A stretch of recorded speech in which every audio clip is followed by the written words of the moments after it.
Good evening, wherever you happen to be in the world. Welcome to the Tall Friendly Atheist Dad Podcast YouTube channel. My name is Damien, the Tall Friendly Atheist Dad, who runs the Tall Friendly Atheist Dad Podcast. This is part 2 of reading Bible Defense of Slavery by Reverend Josiah Priest. If you look through the YouTube channel, which you may be looking at now, there is a part 1, which I recorded a couple of days ago, which will give you a little bit of context to what I'm looking at here, or what we're about to read.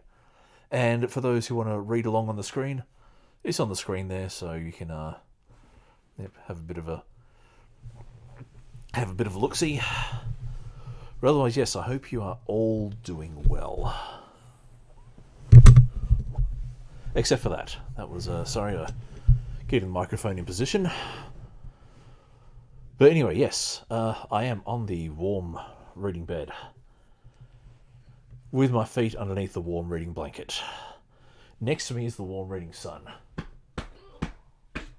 The chubby warm reading... No, he's alright. Warm reading sun. Tomorrow's Friday. Oh boy, yes. Finally. What a week. So yeah, anyway, if you have a look on the YouTube channel for other videos I've done, I've also started reading on the Jews and their lies. And that was with 2 special guests, Jax and Lewis Ungit. So, yes. I love you too. You can say it out loud. It's only the internet that's going to hear it. Fine, I'll mute. Yeah, but he wasn't on this morning. He was on last night. Yeah, I'll get to that. And then also, if you look through the YouTube channel, there will be I Don't Have Enough Faith to Be an Atheist by Frank Turek and Norman Geisler. And I had a special guest, JJ, joining me for that one.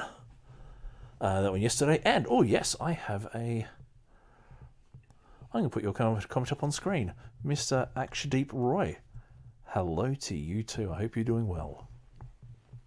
So anyway, yes. So this book was written back in the 1850s by a reverend, and he's actually arguing for the position of enslaving African Americans as the antebellum South of America did. And so currently on page 25, which should probably be the left page. Can you not, please? It's very hard to concentrate when you're trying to lift my legs up in the air. If you're bored, read along. Thank you. So anyway, so read along.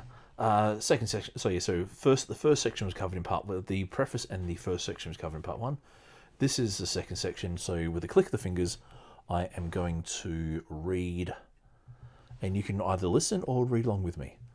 In 3, 2, 1, sorry about that.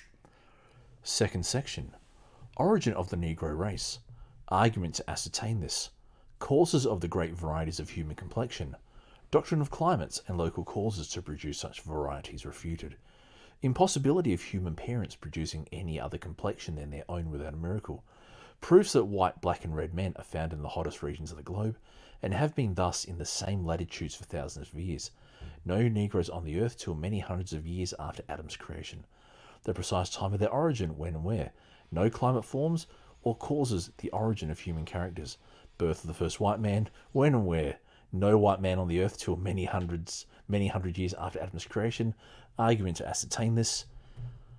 The Hebrew language and that of Adam, as well as of Noah and the patriarchs, meaning of the word Ham, of Japhet and Shem, reasons why God produced men of different constitutions and colours than had the first man, with many other curious matters. And Mr. Roy, what have you written? Bible defense of slavery. How can you even defend slavery in the first chapters of the Bible? He said, get the slaves out of here. Abraham, yes. It's a little bit of a vexed question because I will agree that there are verses in the Bible that allow or condone slavery, and then there are verses that speak against it.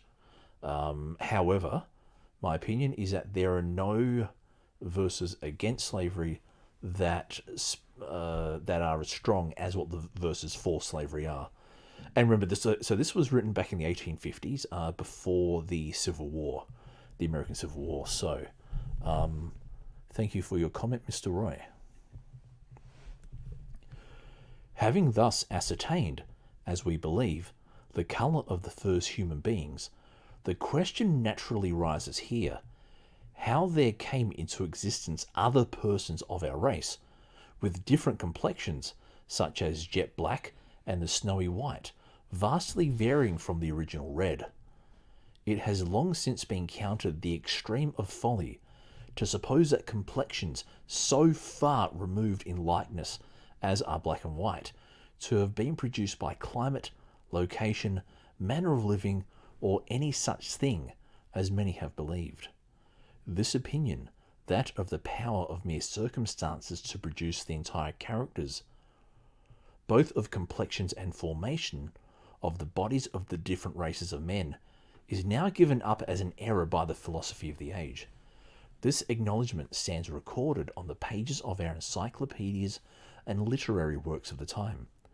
These declare, after due examination and argument, that the coldest regions of the earth have not materially changed the colour of the skin, formation of the body and limbs, or character of the hair of the heads of the different races of men. Though the African Negro man may have dwelt ever so many ages in the coldest regions of the earth, yet he is a black man still, with his peculiar formation of body, and more peculiar hair, which is generally a perfect wool. There has been effected no material change by any such causes. The same is equally true as it relates to the white man, who, though dwelling in the lowest latitudes of the south, near and on the very equator, for ever so many ages, it is not changed in shape, the character of the hair of his head, nor materially in his complexion. The children of white parents, born in these burning climes, are the very same as when born in cold countries. There is no difference. It is true, however, that the skin of such persons, when exposed to the air and the rays of the sun, undergo a change called tanning, but this circumstance proved nothing in favour of a radical or material and final change from white to black, because this tanning is always more or less removed by a change from a hot to a colder climate. Now, this is actually, I'll just see where. Yeah, so actually, I'll click there. So the problem then here is that because in the 1850s they hadn't quite worked out what the theory of evolution was actually saying, or how, like, people didn't know that the Earth was, billions of years old, and that the Homo species, be Homo erectus, Homo sapien, Homo heidelbergensis, I forget how to say, Australopithecus africanus, all these other Neanderthals, Denisovans. Just trying to think here. There's a whole heap of human primate species that, these guys didn't know that. They assumed that the world was 6,000 years old, and so they were going, well, hold on, how could all these different races come about with their different characteristics in 6,000 years' time? Well, of course, God either must have made them different, or or something happened to them, that something catastrophic happened to them to change them very, very suddenly. In this paragraph where it's got the children of white parents born in these burning climes are the very same as when born in cold countries. There is no difference. That, I think he's possibly referencing Lamarckianism. So in evolutionary thought, you've got basically you've got three. You've got punctuated equilibrium, which is more the Stephen Jay Gould version of evolution. You've got Darwinian, which is your natural selection of genetically inheritable traits. Jean-Baptiste Lamarck also had a theory that any characteristics that the parent had, they would also pass on to their children. So, for example, if you cut off a tail on the parent, then the child would also have a tail removed. Or if you broke a bone or something, also maybe like that, but if you drastically alter the parent, you would also drastically alter the child. Lamarckianism got obviously done away with, in favour of Darwinian natural selection. But yeah, it's very interesting how these very shallow views came about because of the information they had. And so I'm just going to look. I see there's a few comments already. So Mr. Roy has slavery in ancient times. This was messed up. Sanctification, slavery were one of the most dark parts of the ancient times.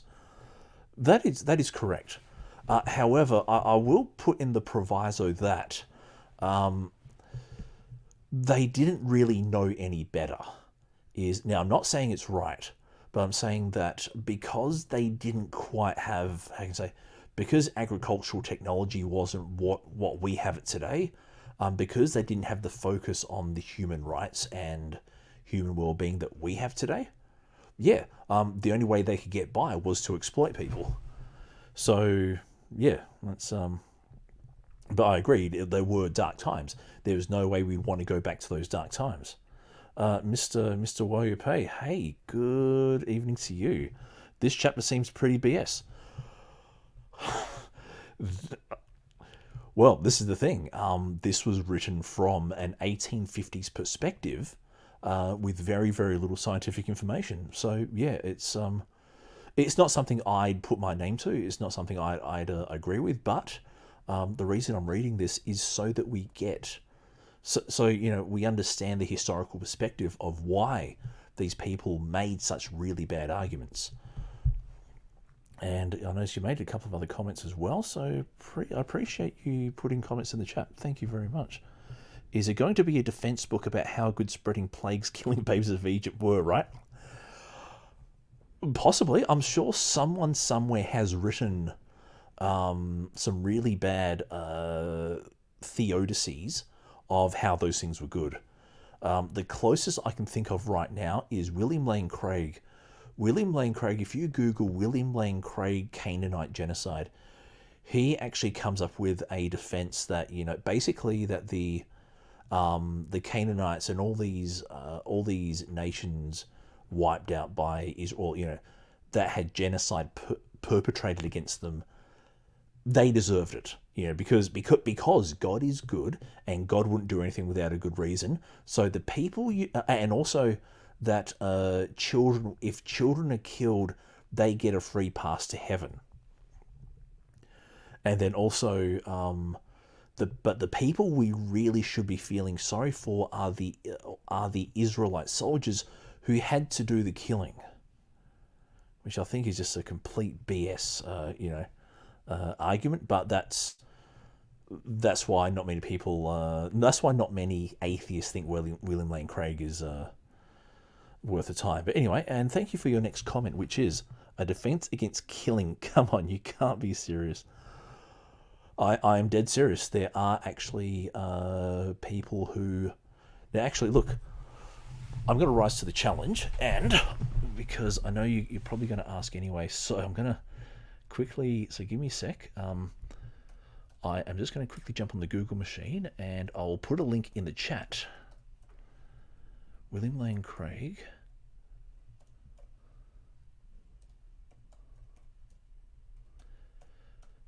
Canaanite genocide. Okay, so there is actually...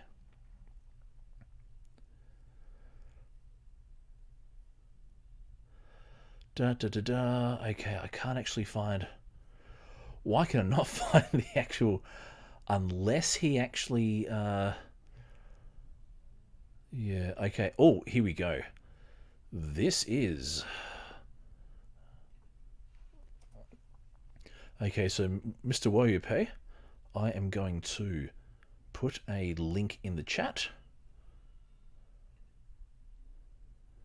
And okay, and your latest comment is, I'm not really surprised about defending genocide, since in my own country many people defend Krishna, saying Arjuna to kill his own relatives. Yep, that's religion makes good people do really, really bad things. And that's now that's okay. So we're now onto page 27 and 28. But yeah, if you check out those links, you'll see William Lane Craig's defense of genocide of the Canaanites. And I think there's actually a YouTube video as well, but yeah, check that out. So now we're going to go into page 27. 3, 2, 1. The same fixedness of character attaches to the red or copper nations over the whole earth, as neither frigid, torrid, or temperate climates have any effect on their complexion. They remain forever the same. In the formation of their bodies, the colour, length, and straightness of the hair of their heads, there is no material difference, whatever their modes of living may be, or wherever they may have dwelt. The Indians of the cold regions of the north, or of the high cold latitudes of the south beyond the equator, are as dark and tawny as they are in the temperate and hot climates. As it is the same with the Arabs of the Red Sea, on the northern as well as on the southern side in Africa. Yes, this complexion, the copper colour, the original and first hue of the human race, holding a grade between black and white, is as strongly fixed in the blood of that race as is the black and white in the blood of the two other races. In proof of this doctrine, the changeless character of those three radical and first complexions, irrespective of all contingencies, we notice that on the eastern coast of Africa, in latitude 5 degrees north, have been found jet black, copper-coloured and white inhabitants. This part of Africa is called the Magadoxa Kingdom. Magadoxa, so I'll say Magadoxa Kingdom. The whites found in these regions are supposed to be the descendants of the ancient Romans, who once had great possessions in Africa after the fall of Carthage, which took place BC about 140 years. The Greeks also from earliest time were settlers more or less in Africa.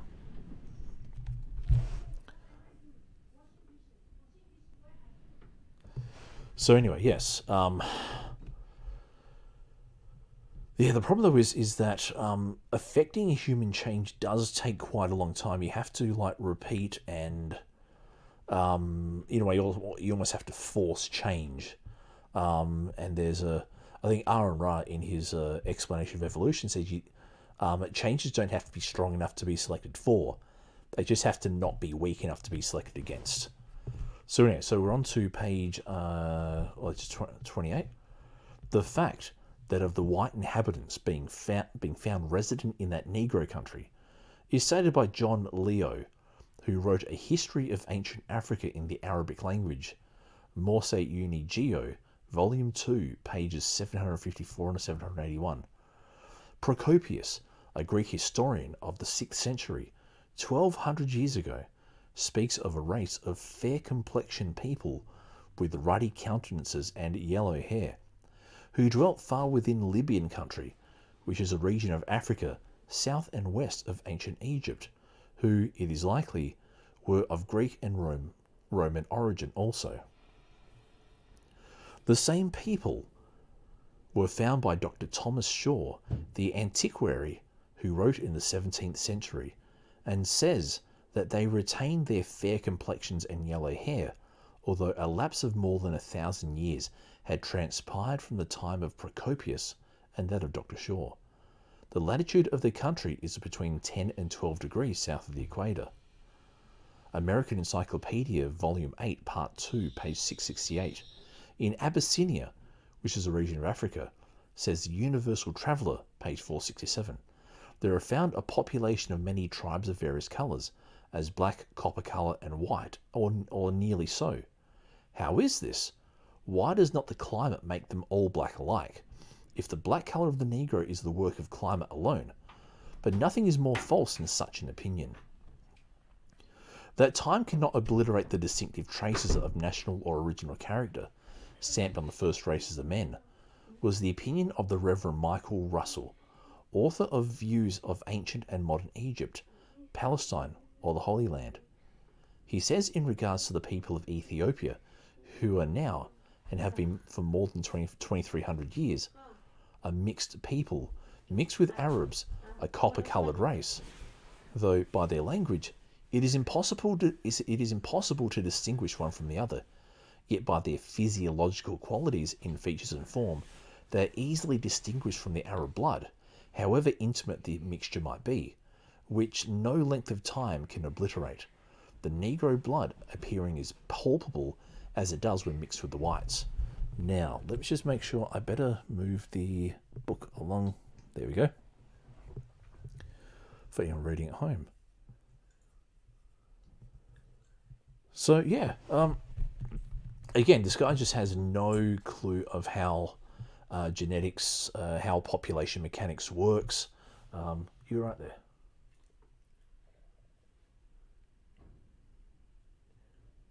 Are you okay there, son?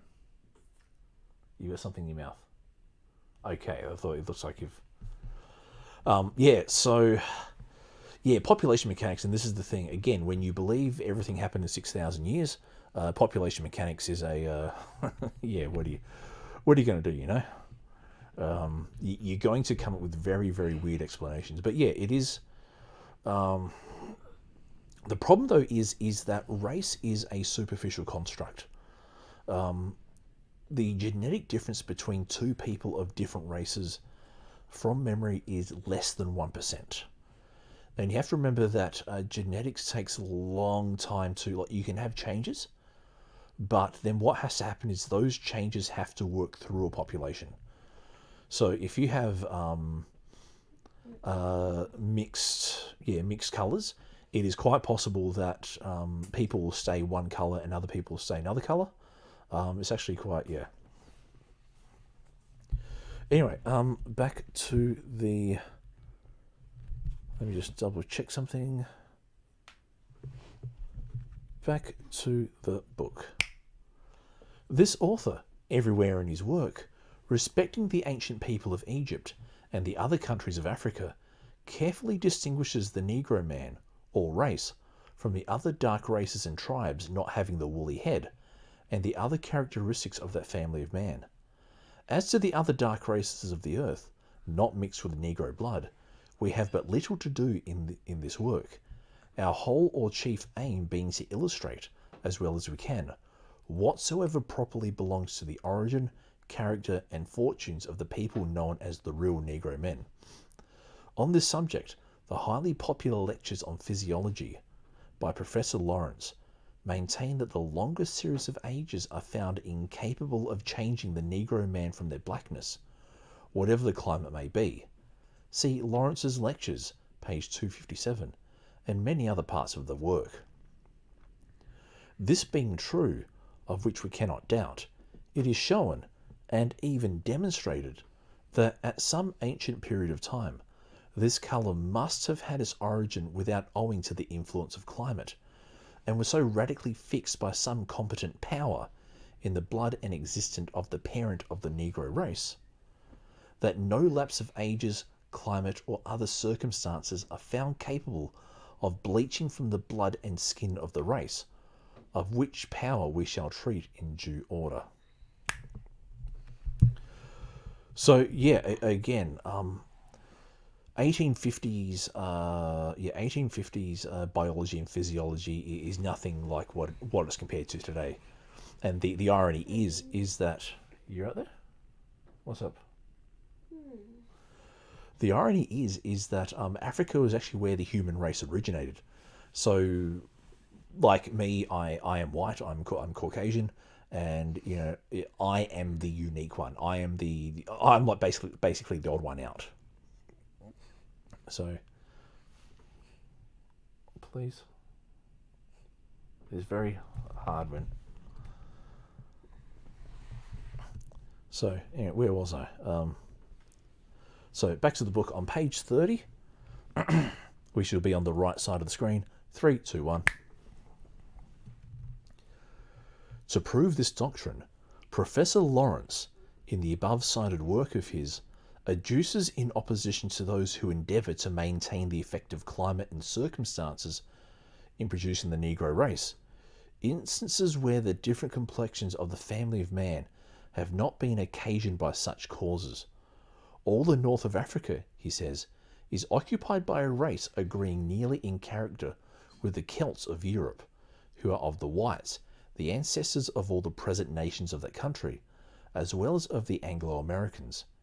In the year 420 of the Christian era, there were thousands of the Vandals, white men of the ancient German race, who, after overrunning all Italy, went even into Africa under the direction of their king, Gonderic, where they conquered and totally destroyed the Aboriginal race and erected a kingdom of their own, which endured nearly 400 years, being destroyed at last by the Arabs. Of this race of white men, there still are thousands yet remaining in Africa, as well as of the more ancient Greeks and Romans who, during thousands of years, have not become Negroes, except by amalgamation. So he does have a point here that, so in 2,000 years, it is a little bit hard for races to change. Though, again, he's assuming that people somehow absorb the... Now, actually, I'll quickly qualify that I'm no expert in genetics or biology or anything like that. I've briefly read on the topic, but I wouldn't call myself an expert. But what we also need to keep in mind is that, okay, so if people in the year 400 mix with Africans and some of them still remain white, then that means that they're not magically absorbing the race of the race of the people around them. If they keep to themselves, then they are going to remain white. It's not like you sit next to a black man on the bus and you magically become black. There's a genetic mechanic to it, which obviously this gentleman is unaware of. But then it said when you're trying to railroad, if you're trying to railroad people to a conclusion, then what are you going to do? Anyway, 3, 2, 1. He, Lawrence, states also that the islands of the Indian Ocean, as well as those of the Pacific, are peopled by two distinct races of men. One of these races is of a slender construction, the hair curled and woolly, the stature short, the disposition barbarous and cruel, fleeing with terror from every approach of civilization. The other race is more like the Indians, being of a fairer skin. And so I'm just going to change the page on that. There we go.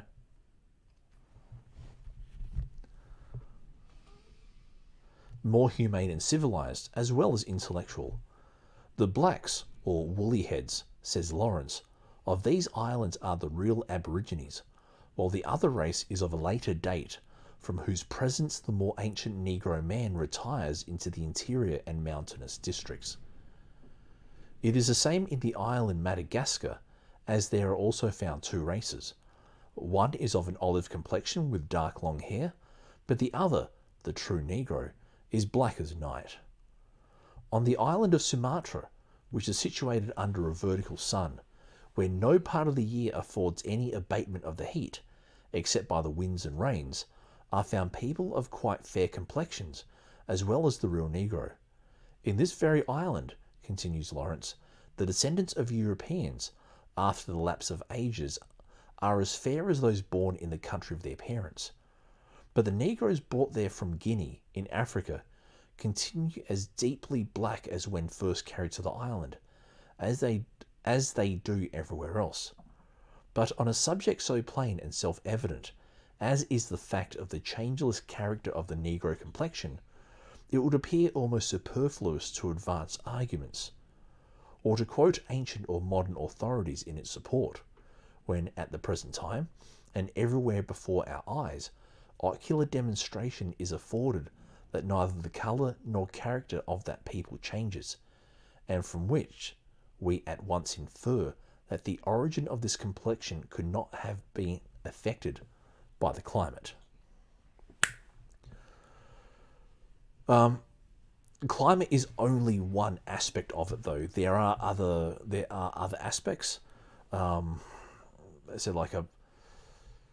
Yeah, again, I'm not not an expert, but I'm not too sure that. Let me pause for a second.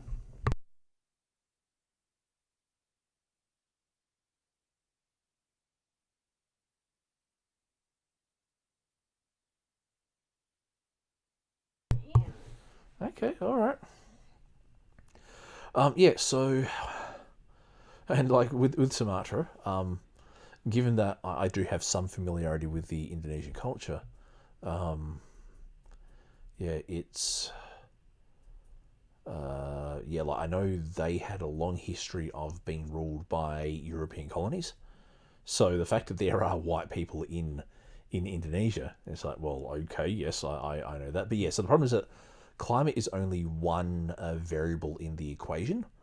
But yeah, I would look up, yeah, like jump on Google and like Google why, why are there people of different races, that kind of stuff. Like I'm sure there's an answer better than an 1850s preacher selectively quoting someone else. But anyway, back to the book.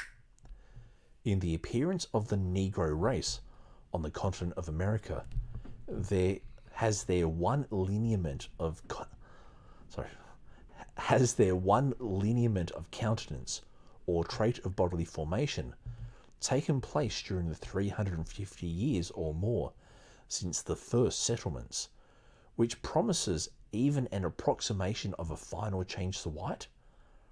Is the wool of such individuals as have not amalgamated with the whites and Indians a whit less woolly than it was when they were first brought to the country?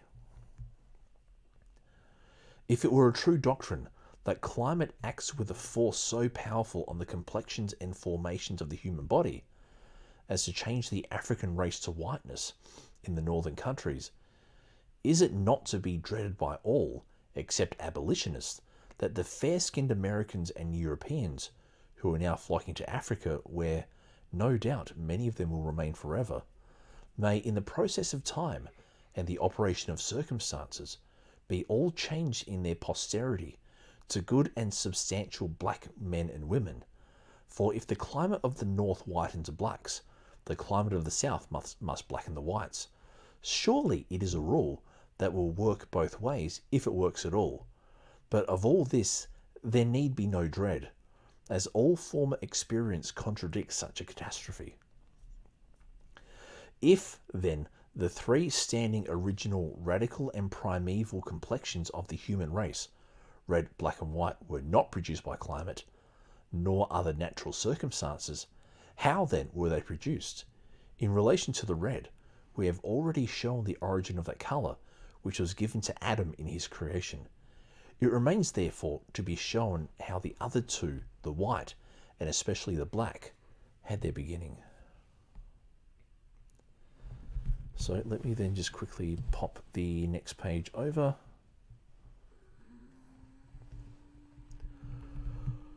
Yeah, this is very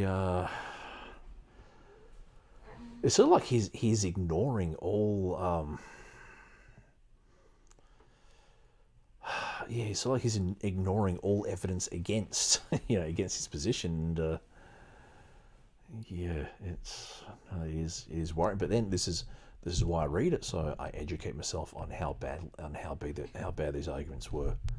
Anyway, back to the book in 3, 2, 1. Actually, undo that click. I'm just going to quickly check for any messages on that machine. No, cool. That's, thank you, Mr. Ungit. And let me just double check in there. There's joys of doing a live stream and trying to manage messages, social media, looking up references, making sure the book matches where you're reading. But anyway, yes, back to the book. It is with this question that we set out at the commencement of this section, which we proceed to answer as follows. God, who made all things and endowed all animated nature with the strange and unexplained power of propagation, superintended the formation of two of the sons of Noah in the womb of their mother in an extraordinary and supernatural manner, giving to these two children such forms of bodies, constitutions of natures, and complexions of skin as suited his will. These two sons were Japheth and Ham. Japheth he caused to be born white, differing from the colour of his parents, while he caused Ham to be born black, a colour still further removed from the red hue of his parents than was white, events and products wholly contrary to nature, in the particular of animal generation, as relates to the human race. It was therefore by the miraculous intervention of the divine power that the black and white man have been produced, equally as much as was the creation of the colour of the first man, the Creator giving him a complexion arbitrarily that pleased the divine will. This solution of the mystery of the origin of the Negro's colour, we trust, will be acceptable, as there appears in the wide field of conjecture and investigation no other paths that lead to light but this. The mind, therefore, seems hemmed in, and driven to this conclusion by the arm of resistless necessity, referring the cause of the Negro's colour to the arbitrary will and wisdom of God, rather than to the feebler and ineffectual power of contingencies. This is literally a God of the gaps. Now, if you go through the podcast, Logical Fallacies Explained Part 1, I do actually go into God of the gaps for a little bit, and this is literally God of the gaps. He's going, well, look, I don't know how, I see no way how nature could create these different skin colours. It clearly can't be, climate, even though, climate's only a factor, not the factor. Therefore, it was God's divine will that, from a red man, which he believes that all the Adamites were, one son he literally made white, and the other one he literally made black. That is interesting. That is interesting. Anyway, we'll continue at the bottom of page 33 if you're reading along. But lest the reader may not be as well satisfied as the writer is, that in the above described manner the Negro race had their origin, we shall pass to other evidences of the alleged fact. Should we omit to do this, we may be accused of relying too securely upon what may be termed inferential testimony, as set forth on the above pages. It is our duty, therefore, now, to labour in search of direct evidence to the point, though, in fact, the former to the writer seems fully sufficient. It will not be forgotten that we have said above that Ham, one of the sons of Noah, was born black, with all the peculiarities of the true woolly-headed Negro man, by the direction of the divine power, and contrary to the common dictation of nature. To prove this, we shall commence with an account of a circumstance which, at first sight, may appear of but small moment, in relation to the point desired to be proved. The circumstance we now allude to is the name which was given to the youngest son of Noah, the father of the Negro race, at his birth, and that name was Ham. But, says one, how can a mere name, assist us in this pursuit? We answer that the word Ham, in the language of Noah, which was the pure and most ancient Hebrew, signified anything that had become black. It was a word for black, whatever the cause of the colour might have been, the same as the word black means black in the English tongue. This language, spoken by Noah, is acknowledged on all hands, in all ages, to have been the true antediluvian Adamic, or Hebrew language. And I'm just going to move the book along one page. Actually, 2 pages. There you go. So I would find that very interesting that... Now, I have to ask my Jewish friends about this, but the idea of a... So let's go with the idea that Noah and Mrs. Noah were... So hold on. So this would have been before the flood. So before the flood, God, for whatever reason, decided to make a white man and a black man from a red couple. That... And one of those with a woolly head, just like the Africans have now. That, yeah, this is... But again, this is what happens when you use theology to answer questions about science or about about anything else. But anyway, what's the time? Okay, so 8:45. I will. So we are now onto page 35 of the book. So in 3, 2, 1.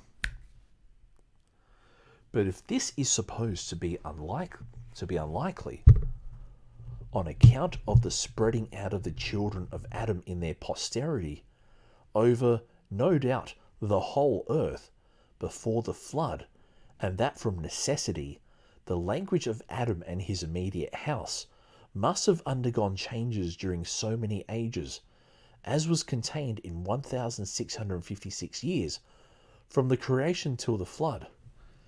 Yet there are no doubts to be entertained that the language of Adam was continued in the line of Seth, which is termed the Holy Seed, or the life of the patriarchs, down to Noah, and from thence to Jacob, the father of the Jews. Unless this was the fact, it were difficult to ascertain how the record, or history of the creation, the manners of the antediluvians, the names and the ages of the patriarchs in the line of Seth, down to Noah, with the deeds and acts of many persons who lived before the deluge, could have been known to Moses, and from him being transmitted to all ages and nations since the great flood. That the accounts now alluded to were not delivered to Moses by direct inspiration is shown by there having been a knowledge of these things in the family of Noah, and of course among the descendants of his house, all along from the time of the flood, descending from patriarch to patriarch, down to Abraham, and from thence to Moses, that writer only embodying anew in a book from older written and traditionary accounts. A history of facts, brought down from beyond the flood by the progeny and lineage of Seth, the third son of Adam, written in the Adamic language. That information of all these things was possessed by Noah, and the succeeding patriarchs of the line of Shem, the elder son of Noah, is evident from Moses' own account, as he everywhere refers to the fact of Noah, his children, and the patriarchs, even down to Abraham, having a knowledge of the true God. It cannot be well overlooked by the careful reader how well Abraham and Melchizedek understood the will of God, and the history of past ages, as referred to by Moses' own account in his book of Genesis, consequently could not have been just then made known to him by the divine inspiration when he wrote that book. So, all right, I'll pause here just quickly because I don't want to get too ahead of myself. But so back in the 1970s, there was a gentleman named Thomas L. Thompson who he was studying for a PhD in the University of Tübingen, or the Theological College of Tübingen in Germany. And he actually wrote a thesis that proposed that Moses and the patriarchs did not exist. I forget exactly what the thesis was called, but it caused a lot of issues, to the point that Cardinal Joseph Ratzinger, who later became Pope Benedict XVI. He actually denied.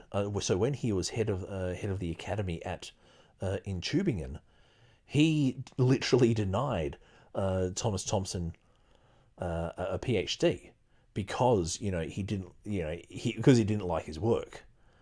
And then the problem is that Thompson also then had issues in America because of their ties from my understanding anyway, of their ties back to Tübingen.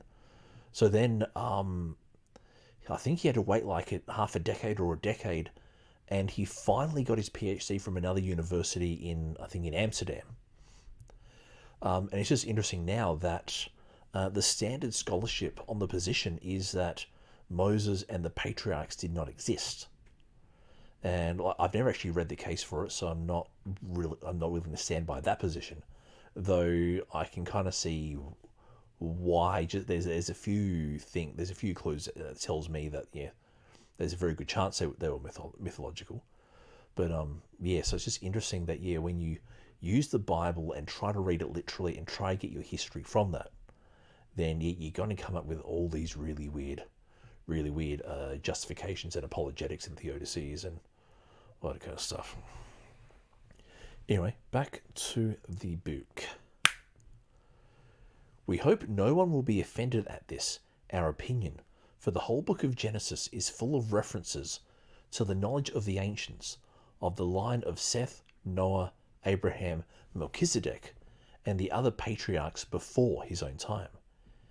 In relation to this opinion, that of Moses having derived his history of the creation and of the progeny of Seth from written records, we shall have occasion, in the course of the work, to make still more clear, as we are able to demonstrate, that the fine arts, with literature and science, as well as agriculture and mechanism, were cultivated before the flood.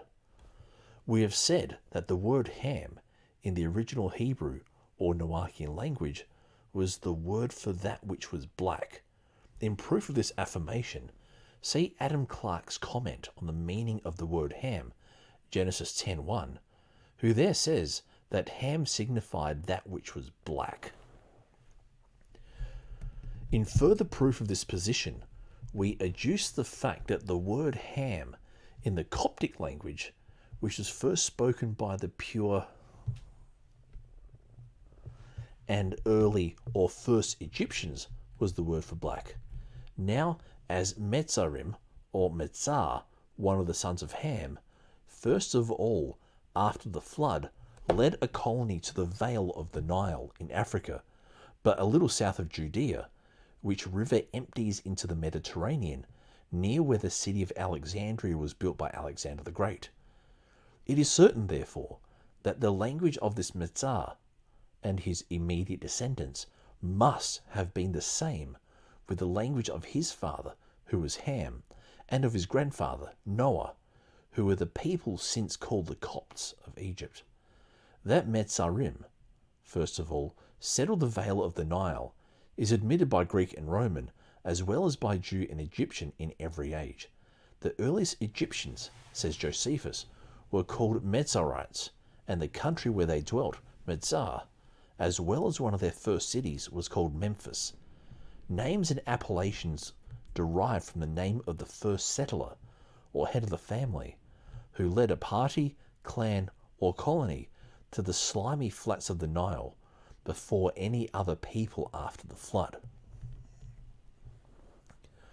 Josephus, when speaking of this Metzarim, calls him the first king of Memphis, which, as above supposed, was the first city of ancient Egypt, Book 8, page 19, and therefore might well be alluded to as the first king of the country. But how does this fact assist us in finding out the meaning of the word Ham in the Noachian language? It aids us as follows. The first Egyptians were called Copts, and have thus been denominated in every age. Now, if this people, who were primitive in Egypt, but just from the Ark and the Tower of Babel, used the word Ham to point out that which was black, it proves that the same word was made use of for the same purpose in the family of Noah, among the Chaldeans by Abraham, and of necessity was used for the same purpose by Moses, when he embodied the ancient history of his ancestry in the book of Genesis, as that work was written by him in the Hebrew language. To show that the Noachian language and the language of the first Egyptians, or Copts, was the same in the time of Abraham, we have only to call to mind that when the patriarch went to Egypt out of Canaan, to which country he had but lately arrived from Chaldea, whither he went on account of a great famine, there was no difficulty in his oral communications with the people of that country. This, therefore, proves that the language of Egypt in the time of Abraham was still the Hebrew language, and was the same which Metzarim, the son of Ham, learned of his father and grandfather Noah. The Egyptians, therefore, in the use of the word Ham, to denote anything that was black, acknowledged that their great progenitor was called black in the house of his own father. It is well known that the Hebrew or Adamic language gave names to things and existences in compliance with the appearance and nature of things to be named, as we have before remarked. It was this circumstance, or the dictating power of the Hebrew language, which governed when Adam gave names to all the animals brought before him at the time of the creation. I'm going to stop there. Let's just say pause there and I'll stop there because I give it a little bit more time. But yeah, the use of form to function naming is a very strong indicator of myth. So, for example, it's a bit like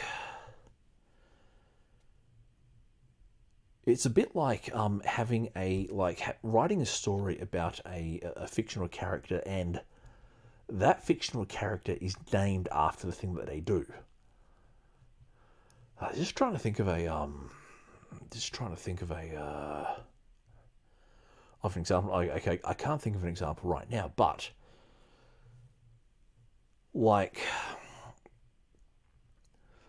let's say for example, you have a kid and you name him Jockey, and that kid somehow grows up to be a racehorse jockey. Like the idea of naming someone like from birth after a specific characteristic doesn't work in real life. And if you look in the Bible, there are people who are named, I think there's a guy in 1 Samuel named Nabal, who God strikes dead, so David can take his wife. There's a guy called Nabal, and that means fool. Now, who would name their child fool from birth to then just be part of a story? And it's a bit like also thinking of the town Ai in Joshua that gets destroyed by Joshua. My understanding is that the word Ai in Hebrew just means like dust or ashes. So like, why would you call a town like dust and ashes? Something doesn't quite make sense. Now, just before we continue on, okay, so we've actually got quite a lot of okay, look, in that case, it's almost getting to an hour, so I'm going to stop there. I'm going to put my bookmark on this page here. Done. So when we get back for part 3, we'll continue on page 39, Fortunes of the Negro Race, and yeah, hopefully you're as creeped out and as uncomfortable with the concepts in this book as I am. But unfortunately, this was what they wrote, and we need to like show how badly the like these kind of ideas were. So yeah, and unfortunately, there are still people who believe stuff like this, which is a shame. But anyway, my name is Damien, the tall, friendly atheist dad. Look for my podcast, anchor.fm/TFA dad. Look for me on Twitter at TFADpod. Look for me on Facebook, facebook.com/TFADpod. Head on over to www.tallfriendlyatheistdad.com and look when you're on YouTube, search for the Tall Friendly Atheist Dad Podcast YouTube channel, where you'll find lots and lots of reading to maybe put you to sleep, entertain you, inform you. But until next time, stay safe, stay healthy, get vaccinated, mask up, look after yourselves and each other.